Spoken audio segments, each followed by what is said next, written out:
ভাই প্রশ্ন করলেন যে ইসলামে কয়টা বিয়ের অনুমতি আছে এবং কেন, পলিগামির কেন সমর্থন করছে। আসলে আমি জানতে চাই পবিত্র কুরআন অনুযায়ী কয়টি বিয়ে হতে পারে এবং জিজ্ঞেস কয়টি হতে করছেন পারে না। কোরআন অনুযায়ী কয়টা বিয়ে করা যায়। যদি মহিলাদের ব্যাপারে বলেন, পবিত্র কোরআনে সূরা নিসা অধ্যায় 4 আয়াত 20 থেকে 24 বলছে একজন বিবাহিত মহিলা আবার বিয়ে করতে পারে না, সুতরাং একজন মহিলা সর্বোচ্চ একজন স্বামী রাখতে পারবে। একজন পুরুষের ব্যাপারে যদি বলেন, কোরআন বলছে সূরা নিসা অধ্যায় 4 আয়াত 3, তোমাদের পছন্দের নারীকে বিয়ে করো 2, 3 বা 4, তবে ন্যায় বিচার করতে না পারলে একটা। আপনি 2, 3 বা 4টা বিয়ে করতে পারেন, কিন্তু ন্যায় বিচার করতে না পারলে একটা। এই কথাটা একটা বিয়ে করো যদি ন্যায় বিচার করতে না পারো শুধু কোরআনেই আছে। পৃথিবীর বুকে আর কোনো গ্রন্থ নেই যেটা বলছে একটা বিয়ে করো শুধু কোরআন ছাড়া। যদি রামায়ণ পড়েন, যদি মহাভারত পড়েন, আপনি বিয়ে করতে পারেন যত ইচ্ছা তত। যদি রামায়ণ পড়েন দেখবেন রামের পিতার কতজন স্ত্রী ছিল, তার একাধিক স্ত্রী ছিল। কৃষ্ণের মহাভারত অনুযায়ী কতজন স্ত্রী ছিল? 2, 4, 10, 1000, 10,000, 16,108 জন স্ত্রী ছিল। তাই কৃষ্ণ যদি 16,108 জন স্ত্রী রাখতে পারে, আমরা মুসলিমরা কেন 4 জন রাখতে পারবো না? যদি বাইবেল পড়েন, ওল্ড টেস্টামেন্ট এবং নিউ টেস্টামেন্টের মতে যত ইচ্ছা তত বিয়ে করতে পারেন। সলোমনের 700 স্ত্রী ছিল। বাইবেল মতে আব্রাহামের 3 জন স্ত্রী ছিল। খ্রিস্টান চার্চ ঠিক করে দিয়েছে খ্রিস্টানরা একটা বিয়ে করবে। রাবি জরসম বিন ইয়াহুদা সাইনড পাস করেছিল যে ইহুদিরা একটা বিয়ে করবে। আর ইন্ডিয়াতে ইন্ডিয়ান পেনাল কোড 1954 সালে একটা আইন পাস করে, হিন্দু বিবাহ আইন, যাতে বলা হয়েছে হিন্দুরা একটা বিয়ে করবে। ইন্ডিয়ান পেনাল কোড বলছে, হিন্দু ধর্মগ্রন্থ বলেনি যে হিন্দুদের একটা বিয়ে করতে হবে। চলুন দেখি এবার কেন ইসলাম একজন পুরুষকে একাধিক বিয়ে করার অনুমতি দেয়। একাধিক বিয়ে করা ইসলামে বাধ্যতামূলক না, এটা ঐচ্ছিক। একাধিক বিয়ে করলে স্ত্রীদের সাথে ন্যায় বিচার করতে হবে। যৌক্তিক কারণ বলা যায় যে কেন অনুমতি দিয়েছে, যে পুরুষ এবং নারী সমান অনুপাতে জন্মায়। যদি মেডিকেল কোনো ডাক্তারকে জিজ্ঞেস করেন, কোনো শিশু বিশেষজ্ঞকে, সে আপনাকে বলবে যে মেয়ে শিশু ছেলে শিশুদের চেয়ে বেশি শক্তিশালী হয়ে থাকে। ছেলে শিশুর চেয়ে মেয়ে শিশুর রোগ প্রতিরোধের ক্ষমতাটা অনেক বেশি। তাই ছেলের তুলনায় মেয়ে সন্তানের হার বেশি। আবার অনেক ক্ষেত্রে দেখা যায় যে যুদ্ধে মারা যায়, তারা দুর্ঘটনায় মারা যায়, ধূমপানে মারা যায়, মদপান করে মারা যায়। এইসব ক্ষেত্রে মহিলাদের তুলনায় পুরুষের মৃত্যু বেশি। তাই এখন পৃথিবীতে পুরুষের তুলনায় নারীর জনসংখ্যা অনেক বেশি। 2-1টা তৃতীয় বিশ্বের দেশ বাদে, যেমন ইন্ডিয়া, যেখানে নারীদের তুলনায় পুরুষ অনেক বেশি। কারণ মেয়ে সন্তান হত্যা করা, মেয়ে ভ্রূণ হত্যা করা, প্রতি বছর ইন্ডিয়াতে 1 মিলিয়নেরও বেশি ভ্রূণ হত্যা করা হয় যখন জানে গর্ভের সন্তান মেয়ে। যদি এই অমানবিক কার্যকলাপ বন্ধ করা হয়, তাহলে ইন্ডিয়াতে পুরুষের চেয়ে নারীর সংখ্যা বেশি হবে। শুধু নিউ ইয়র্কে পুরুষের তুলনায় 1 মিলিয়ন নারী বেশি, ইউএসএতে 7.8 মিলিয়ন নারী বেশি, শুধু ইউকেতে 4 মিলিয়ন নারী সেখানে বেশি, শুধু জার্মানিতে পুরুষের তুলনায় 5 মিলিয়ন নারী বেশি, শুধু রাশিয়ায় আছে 9 মিলিয়ন নারী বেশি। আর শুধু আল্লাহ জানেন সারা পৃথিবীতে কত মিলিয়ন নারী বেশি পুরুষের তুলনায়। যদি আপনার সাথে একমত হয় যে একজন একটা মেয়েকে বিয়ে করবে, ধরেন সবাই একটা করে বিয়ে করে নিল, আর আপনার বোন আমেরিকায় থাকে বা আমার বোন আমেরিকায় থাকে, আর সে যদি তখন 7.8 মিলিয়নের মধ্যে পড়ে যায় যারা জীবন সঙ্গী খুঁজে পায়নি, একটা পথই তার জন্য খোলা, হয় সে একজনকে বিয়ে করবে যে আগে বিয়ে করেছে, না হয় পাবলিক সম্পত্তি হয়ে যাবে। পাবলিক সম্পত্তি এমন বাজে কথা, এটাই সবচেয়ে ভালো শব্দ ব্যবহার করেছি, এর চেয়ে ভালো শব্দ আর আমি পাইনি। আর যে কোনো সভ্য মহিলাকে যদি এই অপশনটা দিলে, সে তাকেই বিয়ে করবে যার ইতিমধ্যে স্ত্রী রয়েছে, না হলে হয়ে যাবে পাবলিকের সম্পত্তি। বোন প্রশ্ন করলেন যে মুসলিম ধর্মে বলে যে হিন্দু মুসলিম সব এক, কিন্তু আমাদের পণ্ডিতগণ এমন কথা বলেন না কেন? যদি কোরআন পড়েন তো যেমন আমি বলেছি যে ধর্ম আল্লাহর কাছে একটা, ইসলাম অন্য কিছু নয়। ইসলাম অর্থ শান্তি অর্জন করা, নিজের ইচ্ছাকে আল্লাহর কাছে সমর্পণ করে। কিন্তু কোরআন মাজিদে লেখা আছে সূরা হুজুরাত সূরা নম্বর 49 অধ্যায় 49 আয়াত নম্বর 13, ইয়া আইয়ুহান নাসু ইন্না খালাকনাকুম মিন যাকরিন ওয়া উনসা ওয়া জাআলনাকুম শুউবান ওয়া কাবাইলা লিতারাফু ইন্না আক্রামাকুম ইনদাল্লাহি আতকাকুম ইন্নাল্লাহা আলিমুন খাবীর। যে হে মানুষ, আমি তোমাদের সৃষ্টি করেছি এক পেয়ার, এক জোড়া থেকে, পুরুষ ও নারীর জোড়া থেকে, এবং তোমাদের বিভক্ত করেছি বিভিন্ন জাতীয় গোত্রে, যাতে তোমরা একে অপরকে চিনতে পারো। এজন্য নয় যে একে অপরকে ঘৃণা করবে, এবং সর্বোত্তম ব্যক্তি সে যার রয়েছে তাকওয়া। তো সকল ধর্মের অনুসারী এক নয়, সকল মানুষ এক। এক ব্যক্তি অন্য ব্যক্তির চেয়ে বড়, সে সম্পদের কারণে নয়, লিঙ্গের কারণে নয়, বয়সের কারণে নয়, পয়সার কারণে নয়, শুধু তাকওয়ার কারণে। তাকওয়া মানে ভয়, ন্যায়নিষ্ঠতা। যার আল্লাহ সুবহানাহু ওয়া তাআলাকে বেশি ভয় আছে, যিনি আল্লাহর খুব কাছের, সেই ব্যক্তি সম্মানী ব্যক্তি। নয়তো সব মানুষই সমান। যেমন আপনি বললেন যে পণ্ডিতগণ কথা কেন বলেন না সব মানুষ সমান? কেননা যখন আপনি হিন্দু ধর্মগ্রন্থ পড়বেন, বেদ এবং অন্যান্য গ্রন্থ, তাতে লেখা আছে যে খোদা তার মাথার অংশ দিয়ে সৃষ্টি করেছেন ব্রাহ্মণ সম্প্রদায়কে, তার বুকের পাঁজর থেকে সৃষ্টি করেছেন ক্ষত্রিয়দের। ব্রাহ্মণ মানে শিক্ষিত জাতি, বিদ্বান শ্রেণী। ক্ষত্রিয় মানে হচ্ছে যুদ্ধবাজ, সৈনিক। এবং নিজের থাই থেকে মানে উরু থেকে বা পেট থেকে তৈরি করেন বৈশ্য, বাণিজ্য শ্রেণী। আর তার পা থেকে তৈরি করেন শূদ্র। এবং এই বর্ণ প্রথা যা লেখা আছে, আপনি দেখবেন মনুস্মৃতিতে আছে, বেদে আছে, যে এটা সবাই মানে না, সব হিন্দু। কেননা এটা মানুষকে বিভক্ত করে।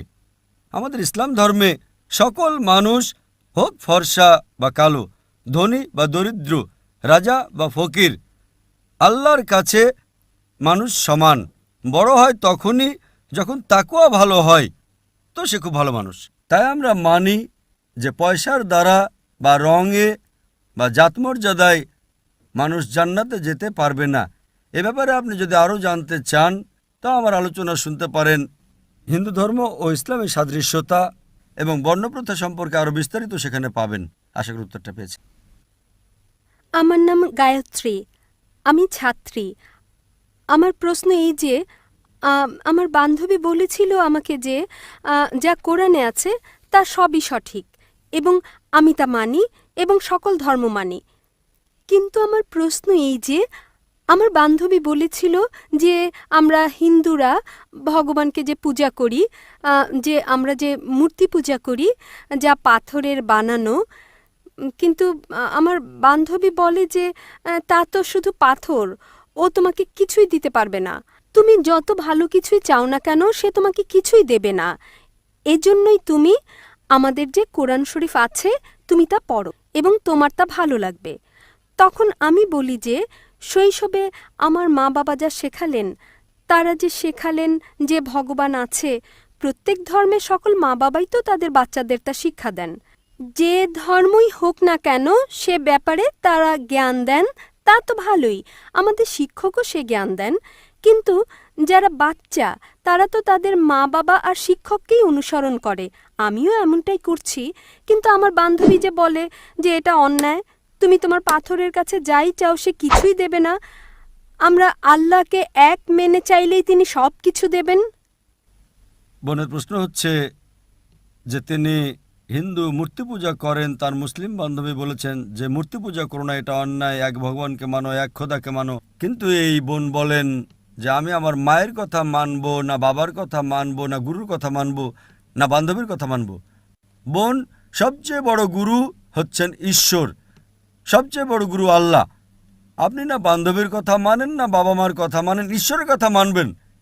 ঈশ্বর কি বলেন, ভগবান কি বলেন, আর এজন্য কোরআন কি বলছে, যদি সে বিষয়ে আপনি না মানেন তো ইনশাল্লাহ আগামী শনিবারে আসেন। আমার আলোচনা আছে খোদার ধারণা বিভিন্ন ধর্মে, আর এই আলোচনায় আমি প্রমাণ করব আপনার ধর্মগ্রন্থ দিয়ে, হিন্দু ধর্মগ্রন্থ দিয়ে, যে হিন্দু ধর্মগ্রন্থেও লেখা আছে যে খোদা এক, সেই খোদার কোনো প্রতিমা নেই এবং মূর্তি পূজা করা হারাম। ইনশাল্লাহ আপনি আগামী শনিবারে আসেন 22 তারিখে। ইনশাল্লাহ আলোচনার পরে আপনি আর প্রশ্ন করবেন না। আপনাদের ধর্মগ্রন্থ মতে আপনাকে এক খোদায় মানতে হবে, এক ঈশ্বরকে মানতে হবে এবং শুধু তারই ইবাদত করতে হবে। ভাই, আপনি যে প্রশ্নটা করেছেন একই প্রশ্ন আমাকে করা হয়েছিল আমি যখন সুরাটে বক্তৃতা দিচ্ছিলাম। ঘটনাটা ঘটার মাত্র কয়েকদিন পরের কথা। তখন এটা বেশ গরম খবর ছিল। তালেবানরা ধ্বংস করছিল সেই সময় বামিয়ানের বুদ্ধ মূর্তিগুলো। ভাই আমাকে প্রশ্ন করেছেন যে এটা কি ইসলামের বিরুদ্ধে ইত্যাদি। একই প্রশ্ন আমাকে একজন অমুসলিম জিজ্ঞাসা করেছিল সুরাটে, যে কাজটা ঠিক না ভুল। আর তখন কিছু পরস্পর বিরোধী খবর শোনা গিয়েছিল আসলে তারা মূর্তিগুলো ধ্বংস করেছে কিনা। আর তাই তখন আমি বলেছিলাম যে আমি জানি না ওগুলো ধ্বংস করা হয়েছে কিনা, কিন্তু আজকে আমরা জানি যে এটা সত্য ঘটনা, ধ্বংস করা হয়েছে। কাজটা ঠিক না ভুল আমি যা বলতে পারি যে আমি বিভিন্ন ধর্মের একজন ছাত্র হিসেবে বলছি, ঠিক না ভুল সেটা পরে বলছি। আমি যেটা বলতে পারি যে অবশ্যই তালেবানরা যদি তারা বুদ্ধমূর্তিগুলো ধ্বংস করে থাকে, তারা যেটা করেছে তারা আসলে বৌদ্ধদের উপকারী করেছে। আমি বিভিন্ন ধর্মের একজন ছাত্র, আমি বৌদ্ধ ধর্মগ্রন্থ পড়েছি, আমি পড়েছি ধাম্মাপাঠ, আমি ধর্মগ্রন্থগুলো পড়েছি। এই ধর্মগ্রন্থগুলোর মধ্যে কোথাও লেখা নেই যেখানে বুদ্ধ বলেছেন যে আমার মূর্তি পূজা করো। বুদ্ধ কখনোই বলেননি যে বৌদ্ধরা মূর্তি পূজা করবে। মূর্তি পূজা পরে চালু হয়েছে। আমি যেটা বলতে পারি বিভিন্ন ধর্মের একজন ছাত্র হিসেবে, ঠিক না ভুল সে ব্যাপারে পরে আসছি। তারা যেটা করেছিল আসলেই তারা বৌদ্ধদের উপকার করেছিল। আর বৌদ্ধ ধর্মগ্রন্থের মধ্যে কোথাও লেখা নেই তার মূর্তি বানাতে হবে। এবার প্রশ্নটাতে আসি। এই প্রশ্নটা আমাকে এক সাংবাদিক করেছিল ব্যাঙ্গালোরে, যে শুধু এই কারণে ইসলাম মনে করে মূর্তি পূজা করা একেবারে নিষিদ্ধ। অন্য ধর্মে আছে, খ্রিস্টান ধর্ম বলে, যদি আপনি পড়েন ওল্ড টেস্টামেন্ট, এটা বলা হচ্ছে বুক অব ডিউটেরোনমিতে 5 নম্বর অধ্যায়ে 7 থেকে 9 অনুচ্ছেদে। এছাড়াও বুক অব এক্সোডাসে 20 নম্বর অধ্যায়ে 3 থেকে 5 নম্বর অনুচ্ছেদে বলা হয়েছে আমাকে ছাড়া অন্য কারো উপাসনা করো না, আমার উপাসনা করতে কোনো প্রতিমা তৈরি করো না, আমার কোনো রূপক তৈরি করো না উপরের স্বর্গ নিচের পৃথিবী অথবা পৃথিবীর নিচের সমুদ্র থেকে। তাদের সামনে নতজানু হয়েও না, তাদের সেবা করো না, কারণ আমি ঈশ্বর সৃষ্টিকর্তা খুব ঈর্ষাপরায়ণ। তাই খ্রিস্টান ধর্ম অনুসারে, ইহুদি ধর্ম মতে মূর্তি তৈরি করে তাকে ঈশ্বর বলা একেবারে নিষিদ্ধ, একইভাবে নিষিদ্ধ ইসলামেও। তো আমি যখন উত্তর বললাম তারা বৌদ্ধদের উপকার করলো, তখন প্রশ্ন করেছিল যে মূর্তি ভেঙে এই তালেবানরা তারা কি দুঃখ কষ্ট দেয়নি লক্ষ লক্ষ বৌদ্ধদের? আমি বলেছিলাম হ্যাঁ। তাহলে ইসলামকে অনুমতি দেয় লক্ষ লক্ষ বৌদ্ধদের দুঃখ কষ্ট দেওয়ার? আমি সেই সাংবাদিককে প্রশ্ন করেছিলাম কি করা যাবে যদি ইন্ডিয়ান সরকার ধরে ফেলে বেশ কিছু ড্রাগস, কোকেন, ব্রাউন সুগার, যার দাম 10 কোটি টাকা, প্রায় $1.5 মিলিয়ন দামের ড্রাগস ধরল, তারা কি করবে ইন্ডিয়ান সরকার? সেই সাংবাদিক বললেন যে ইন্ডিয়ান সরকার সেটা পুড়িয়ে ফেলবে। আমি বললাম ভালো। তারপর বললাম আপনি কি জানেন এই পৃথিবীতে লক্ষ লক্ষ মানুষের কাছে ড্রাগস ঈশ্বর? তাহলে আপনি কি ইন্ডিয়ান সরকারের সাথে একমত হবেন না, তাদের বিপক্ষে যাবেন যে তারা ধ্বংস করেছে লক্ষ লক্ষ মাদক সেবীদের ঈশ্বরকে? কারণ ইন্ডিয়ান সরকার মনে করে যে ড্রাগস ক্ষতি করে শরীরের জন্য, তারা যা করছে ঠিক করছে, যদিও সেটা কষ্ট দিচ্ছে লক্ষ লক্ষ ড্রাগ এডিক্টেডদের, কিন্তু এটা ঠিক না জেনেই তারা পুড়িয়ে ফেলছে। আপনি সেখানে গিয়ে ইন্ডিয়ান সরকারকে বলতে পারেন না যে কেন ড্রাগস পড়াচ্ছেন, এডিক্টেডদের খারাপ লাগবে। তাই একইভাবে আফগানিস্তান, সেখানকার সরকার, এটা তাদের সম্পত্তি, ওই মূর্তিগুলো তাদের সম্পত্তি। যদি তারা এই কাজ করতো অন্য কোনো দেশে তাহলে আপত্তি জানাতে পারতেন। তারা তাদের দেশে এটা করেছে, এটা তাদের সম্পত্তি, তাদের পছন্দ হলে তারা রাখবে, ইচ্ছে হলে ধ্বংস করে ফেলবে। আমরা আপত্তি জানানোর কে? আমরা কে? আর এছাড়াও যদি আপনি দেখেন যে লোকজন নিজেদের মধ্যে বলাবলি করছে যে ইন্ডিয়ান সরকার খুবই সহনশীল। আপনি কি জানেন যে বোম্বেতে যখন আপনি ডোমেস্টিক এয়ারপোর্টে আসবেন, সান্টাক্রুজ এয়ারপোর্টে, যেখানে একটা বড় মূর্তি ছিল মহাবীরের, হোটেল জালের ঠিক সামনেই মূর্তিটা ছিল নগ্ন।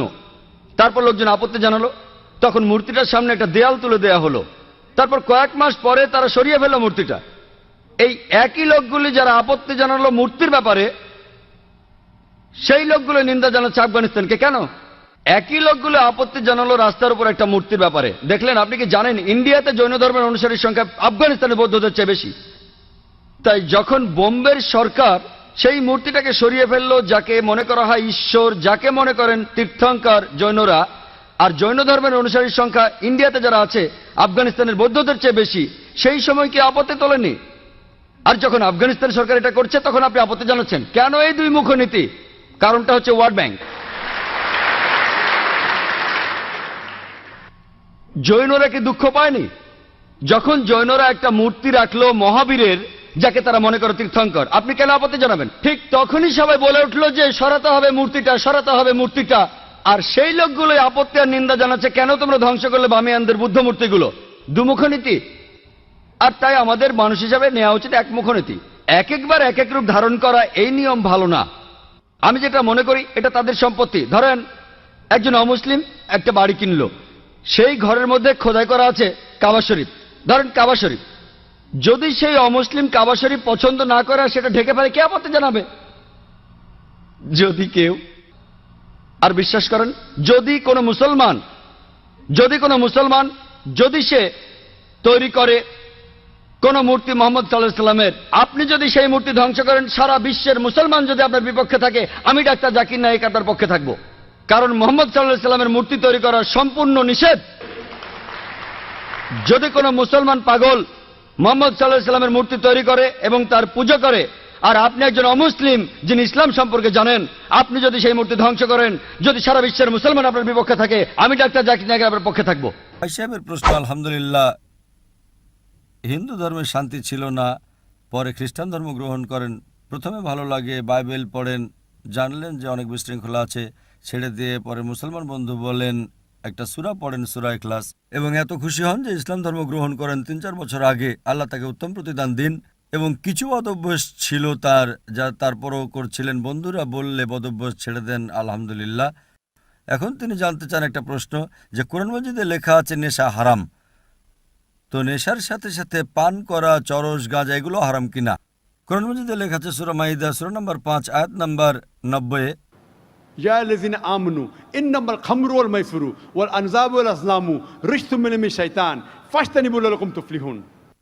যে বলে দাও ইমানদার লোকদের, इन्नमल खम्रु वल मैसरू, যে বলে দাও ইমানদার লোকদের, যে নেশাজাত দ্রব্য, খামার, आइडल वर्शिप, মূর্তি পূজা করা, ভাগ্য গণনা, এই সকল বিষয় হারাম। रिज्सुम मिन शैतान এগুলো শয়তানের সামগ্রী, फाज्तनिबू लअल्लकुम तुफ्लिहून। এর থেকে দূরে থাকো যাতে সফলকাম হতে পারো। তো কোরআন মাজিদে লেখা আছে যে নেশাজাত দ্রব্য, इन्नमल खम्रु वल मैसरू, गैम्बलिंग, জুয়া খেলা, ভাগ্য গণনা এবং আল্লাহ ছাড়া অন্য কারো ইবাদত করা, মূর্তি পূজা করা, এই 4টা হারাম। আপনার প্রশ্ন ছিল যে নেশা শুধু মদেই না পান করা চরস গাঁজাতেও? কথা হচ্ছে নেশাজাত দ্রব্য, যে কোনো নেশার বস্তু, হুইস্কি হোক বা বিয়ার হোক, রাম হোক বা ব্র্যান্ডি হোক, বা হোক চরস বা গাঁজা হোক, সেটা পান করা হোক বা তরল বা ধোঁয়া টানা হোক, যদি তাতে নেশা হয় তাহলে সেটা হারাম। আল্লাহর রাসূল বলেন, মুহাম্মদ সাল্লাল্লাহু আলাইহি ওয়াসাল্লাম, ইবনে মাজা খণ্ড নম্বর 3 অধ্যায় নম্বর 30, তিনি বলেন যে anything intoxicates in large quantity is prohibited in small quantity. যদি কোনো নেশার বস্তুর পরিমাণ বেশিতে তোমাকে নেশাগ্রস্ত করে, তার কম পরিমাণটাও হারাম। তো চরস গাঁজা সব হারাম। আপনার প্রশ্ন হচ্ছে যে পান করা দ্বারা চরস পান হারাম নেশায়। সিগারেট পানের ব্যাপারে কিছু পার্থক্য আছে। সিগারেট পান করার উত্তর ভিন্ন। এখন এই চরস গাঁজা এগুলো টানা বা নেশা, ব্রান্ডি, এগুলো পড়ে খামারের মধ্যে হারাম। যখন সিগারেট পানের প্রশ্ন আসে, আগে ওলামাগণ বলতেন যে এটা মাকরু, কেননা একটা হাদিস আল্লাহ রাসূলের যে যখন তোমরা নামাজ পড়তে যাবে তখন দুর্গন্ধ, পেঁয়াজ খাও তো শ্বাসে দুর্গন্ধ আসে, এরকমভাবে সিগারেট পানে দুর্গন্ধ হয়, তাই মাকরু। কিন্তু এখন বিজ্ঞান উন্নত হয়, জানা যায় যে সিগারেট পান মানে স্লো পয়জনিং। আর কোরআনে বলা হচ্ছে সূরা বাকারা সূরা নম্বর 2 আয়াত নম্বর 195, Don't make your own hands the cause of your own destruction.